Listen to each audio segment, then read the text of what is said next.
Kung gusto niyo ng pulutan sa halagang 200 pesos lang guys, eto na. Papakita ko sa inyo kung paano. Ayan, ugasan muna natin yung manok hanggang sa pumuti yung tubig.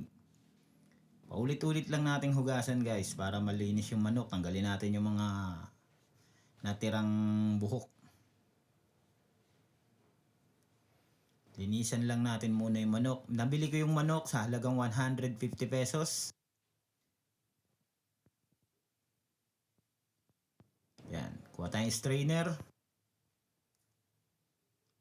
Yan, lagay natin sa strainer para medyo mawala yung mga tubig.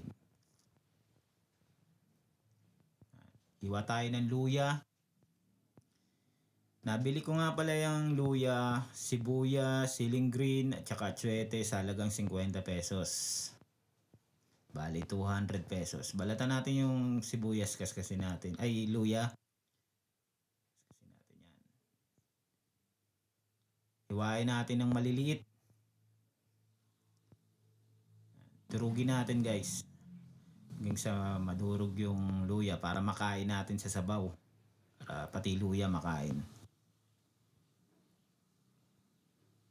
Dire-diretso lang. Hiwain lang natin. Matagal lang sa paghiwa. Tiyaga-tiyaga lang talaga. Medyo dyan ako natagalan kaya pinas forward ko na yung video natin. Kung nakikita nyo. Hiwa lang guys. Sige, dire-diretso lang.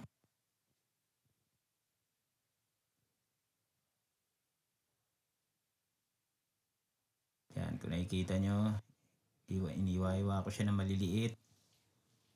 Kaysa maging pino siya. Natin sibuyas. Sa sibuyas ganun din guys. Para iwain din natin na maliliit.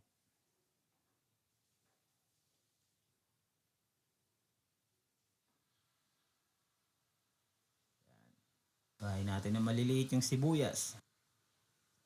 So yung yung siling green, di ko na iniwa kasi kakain yung mga anak ko pang ulam namin, hindi siya pang pulutan. Lagay tayo, painit tayo ng Kailangan dito guys yung kawaling may takip. Wala kasi yung kawaling may takip eh. Yan, lagay naman konting mantika lang, tapos lagay yung luya, sibuyas, sili. Yan. Gisa lang natin ng konti guys. Huwag na nating pasunog yung para makain natin yung luya. Lagay yung manok. Lagay ng paminta. Lagay ng magic sarap. Takpan. Pakuluin natin.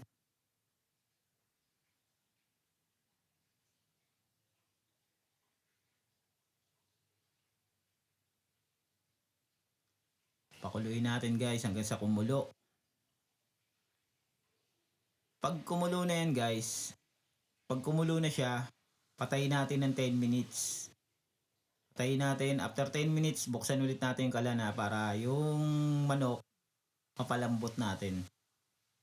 Ganun ang diskarte para lumambot yung manok.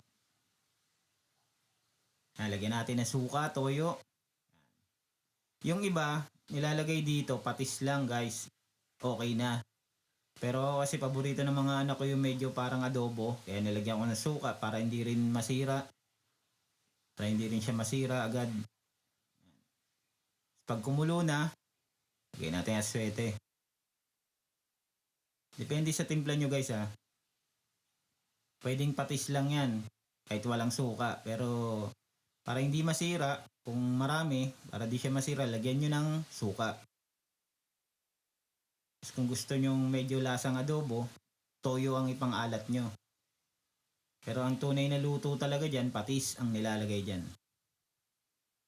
Tas walang suka. Kung gusto nyong pampulutan yung lulutuin nyo guys, dapat damihan yung sili para talagang masarap. Itong niluto ko ngayon, pang pang ulam. Yan. Kumulo na siya guys. Hanggang sa magmantika siya guys. Masarap dyan tuyo. Ayan na, luto na. Yan, nagmantika na siya guys. Pero mayroon pa rin siyang sabaw. Hindi ko siya ganong pinatuyuan. Ayan na. Thank you for watching guys.